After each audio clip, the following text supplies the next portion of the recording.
ये sequence and series का lecture 8 होगा। इसमें हम लोग एक्सरसाइज 9.2 का क्वेश्चन नंबर 13 से सॉल्यूशन देखेंगे। तो देखते हैं क्वेश्चन नंबर 13 क्या दिया गया है। If the sum of n terms of n AP is 3n square plus 5n and its mth term is given, mth term का वैल्यू दिया हुआ है 164, then what is the value of m, ऐसा question में पूछा जा रहा है। ठीक है, तो firstly we have to write Sn। What is the formula of Sn? तो यहाँ पे क्या है, हमारे पास एक एपी है जिसमें से nth टर्म की वैल्यू दी हुई है समेसन में। तो मैं यहाँ पे सपोज कर लेता हूँ जो let A be the first term, A be the first term, कोई ए पी है जिसका फर्स्ट टर्म को मैंने यहाँ पे सपोज कर लिया क्या है, ए है। And D be the common difference, D को क्या सपोज कर लेता हूँ, कॉमन डिफरेंस सपोज कर लेता हूँ, कॉमन डिफरेंस ले लेता हूँ डी को। तो यहाँ पे जो गिवन डेटा है क्या, एस एन दिया हुआ है। तो एस एन मेरा पास क्या दिया हुआ है, S n equal to sum of first n terms is given, ये हमारे पास 3n स्क्वायर प्लस क्या दिया हुआ है, 5n के इक्वल दिया हुआ है। ये एस एन का वैल्यू दिया हुआ है। तो हमें mth टर्म की वैल्यू दी और mth टर्म भी दी हुई है। तो पहले एस एन की हेल्प से यहाँ से कॉमन डिफरेंस निकालने का प्रयास करते हैं। देखिए कैसे निकलेगा कॉमन डिफरेंस, हो आपको देखने वाले। अगर कोई एपी का एस एन दिया हुआ है तो हमारे पास nth टर्म एस एन की हेल्प से निकालने के लिए मालूम था कि nth टर्म निकालने का फॉर्मूला क्या था, ए एन इक्वल टू था एस एन की हेल्प से डायरेक्ट निकालने के लिए formula S n minus one. ये ही फॉर्मूला हमको क्या करेगा, यहाँ से फर्स्ट टर्म दे देगा, सेकंड टर्म दे देगा, फिर कॉमन डिफरेंस निकल जाएगा। अगर मैं यहाँ पे कोई एपी का अगर बात करते हैं तो एपी में फर्स्ट टर्म बोले चाहे सम ऑफ फर्स्ट वन टर्म बोले एक ही बात होगा।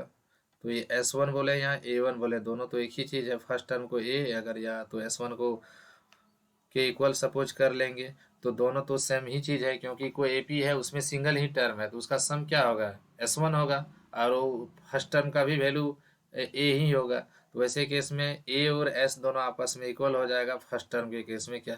तो ऐसे केस में ए वन और एस वन किसके इक्वल हो जाएगा, थ्री। एन का वैल्यू मैं यहाँ पे क्या करूँगा, वन यूज़ करूँगा, 3 × 1 का स्क्वायर प्लस यहाँ पे 5 × 1 हो जाएगा। ठीक है, तो यहाँ से हमारा क्या मिल जाएगा, जो फर्स्ट टर्म है चाहे सम ऑफ फर्स्ट वन टर्म है वो किसके इक्वल होगा, 3 + 5 यानी कि 8 के इक्वल आ जाएगा। ठीक है, एपी का पहला टर्म 8 आ गया और सम ऑफ फर्स्ट वन टर्म का भी वो 8 ही के इक्वल होगा। अगर मैं यहाँ से क्या करता हूँ, यहाँ से S2 निकाल लेता हूँ, क्योंकि सम ऑफ सेकेंड टर्म निकालेंगे। तो यहाँ पे S की जगह में S2 हो गया, तो n की जगह में 2 यूज़ करना है। तो यहाँ से 3 × 2 का स्क्वायर प्लस क्या हो जाएगा, ये 5 × 2 हो जाएगा। तो क्या बनेगा यहाँ से इसका वैल्यू, S2 का जो वैल्यू आ जाएगा वो सिंपल सा आ जाएगा, 3 × 4 = 12 प्लस 10 हो जाएगा, यानी कि 12 प्लस क्या हो जाएगा, 5 × 2 = 10, जो कि S2 का वैल्यू 22 आ गया। तो मुझे यहाँ से सेकेंड टर्म निकालनी है। तो A2 का वैल्यू क्या होगा, ये रूल से देखिए, तो मैं यहाँ से लिख सकता हूँ S2 - S1 है ना। देखिए एन का वैल्यू अगर SN - SN - 1 होता है तो ऐसे केस में A2 का वैल्यू S2 - S1 होगा। S2 का तो वैल्यू हमारे पास अवेलेबल हो चुका है, 22 है, और S1 का वैल्यू अवेलेबल है कितना है, 8 के इक्वल है। तो ऐसे केस में हमारा यहाँ से A2 जो होगा वो किसके इक्वल आ जाएगा, तो A2 का वैल्यू यहाँ से 14 के इक्वल आ गया।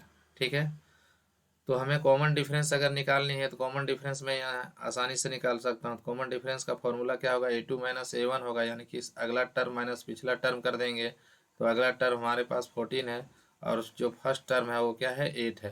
तो दोनों का जो डिफरेंस होगा वो क्या होगा, 6 होगा। अगर कोई एपी में हमें फर्स्ट टर्म मालूम हो चुके, कॉमन डिफरेंस निकल चुका हो, तो ऐसे केस में हमको कोई भी टर्म दिया है, mth टर्म दिया हुआ है, यहाँ पे mth टर्म किसके इक्वल है, 164 के इक्वल दी हुई है। तो mth टर्म का फॉर्मूला क्या हो जाएगा, यहाँ से m - 1 इंटू डी हो जाएगी और यहाँ से क्या हो जाएगी, 164 हो जाएगी। ए का वैल्यू हमें मिल चुका है, फर्स्ट टर्म किसके इक्वल है, 8 के इक्वल है। तो मैं यहाँ पे फर्स्ट टर्म को 8 रख लूँगा। एम का ही तो वैल्यू हमें निकालनी है। डी का वैल्यू मेरे पास अवेलेबल हो चुका है, क्या है, 6 है। तो मैं आगे फाइनल सिंप्लीफाई करूंगा और ये इसके इक्वल है 164 के इक्वल है। तो 8 जाके सब्ट्रैक्ट कर देते हैं तो ये किसके इक्वल आ जाता है, यहाँ से m - 1 जो है वो आ जा रहा है 164 में 8 सब्ट्रैक्ट होगा तो किसके इक्वल होगा, 156 हो जाएगा। और यहाँ से मल्टीप्लाई में इसका क्या है 6 था, तो 6 मल्टीप्लीकेशन में है यहाँ पे। तो ऐसे केस में हमारा m-1 जो होगा 6 से डिवाइड कर देते हैं, तो 6×2 = 12 होगा, और 3 36, 6×6 = 36 हो गया। तो ऐसे केस में m की वैल्यू क्या आ जाएगी, -1 उधर जाकर ट्रांसपोज प्लस होगा, तो यानी कि m की वैल्यू 27 होगा। तो ये हमारा क्या हुआ, क्वेश्चन नंबर 13 कंप्लीट हुआ। मिलते हैं नेक्स्ट क्लास में।